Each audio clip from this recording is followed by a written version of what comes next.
మహాభారతంలో ఒక గొప్ప యోధుడు భీష్ముడు.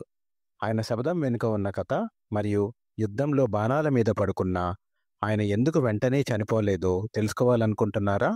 అయితే ఈ వీడియో మీకోసమే. మన ఛానల్కి కొత్తగా వస్తే సబ్స్క్రైబ్ చేసుకోవడం మర్చిపోవద్దు.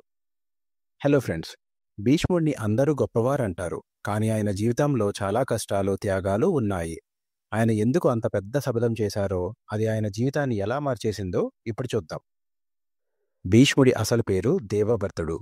ఆయన తండ్రి శంతను మహారాజు ఒక అమ్మాయిని పెళ్లి చేసుకోవాలనుకున్నారు. ఆమె పేరు సత్యవతి. కాని ఆమె తండ్రి ఒక షరతు పెట్టారు. నా కూతురుకు పుట్టిన వాళ్ళే రాజు అవ్వాలి అని. తన తండ్రి సంతోషం కోసం దేవవ్రతుడు ఒక పెద్ద శపథం చేశాడు. అదేంటంటే, నేను ఎప్పటికీ పెళ్లి చేసుకోను, రాజు కూడా అవ్వను. ఈ గొప్ప శపథం చేసినందుకే ఆయనకు భీష్ముడు అని పేరు వచ్చింది. ఈ శపథం వల్ల ఆయనకు ఒక వరం కూడా లభించింది. అదే ఇచ్ఛామరణం. అంటే ఆయన కోరుకున్నప్పుడే చనిపోతారు. మహాభారత యుద్ధంలో భీష్ముడు కౌరవుల తరపున పోరాడారు. కానీ ఆయన మనసులో ధర్మం, పాండవుల పట్ల ప్రేమ ఉండేవి. యుద్ధంలో అర్జునుడు శిఖండిని అడ్డుపెట్టుకుని భీష్ముడిని బాణాలతో కొట్టారు. దాంతో భీష్ముడు బాణాల మీద పడిపోయారు. ఆయన శరీరం నిండా బాణాలు గుచ్చుకున్నా చనిపోలేదు. ఎందుకంటే ఆయనకు ఇచ్ఛామరణం అనే వరం ఉంది కాబట్టి.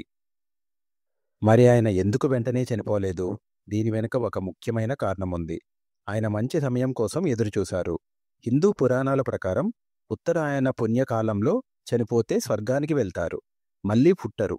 భీష్ముడు తన జీవితాంతం ధర్మాన్ని పాటించారు కాబట్టి మంచి గతి పొందాలని కోరుకున్నారు. అందుకే బాణాల మీద పడుకొని ఆ పవిత్ర సమయం వచ్చే వరకు ఓపిగ్గా ఎదురుచూశారు.